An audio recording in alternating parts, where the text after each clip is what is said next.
Raiz Davis Alim hinamon na si Casimero. Eto na mga lods, pagkatapos matalo ang nooy walang talo na si Raiz Alim na may alias na Davis kay Australian undefeated Sam Goodman via split decision, ay muling nanumbalik ang sigla at pagnanais niya na maging matagumpay sa kanyang karera.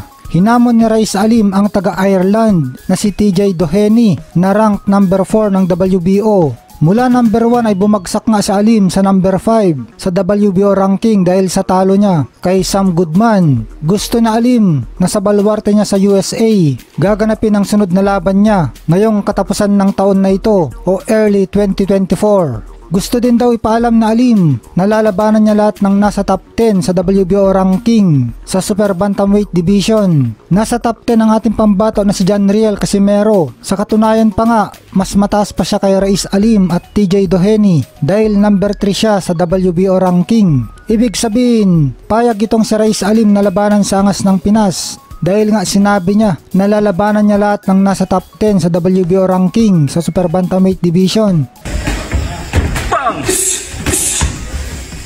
Hey!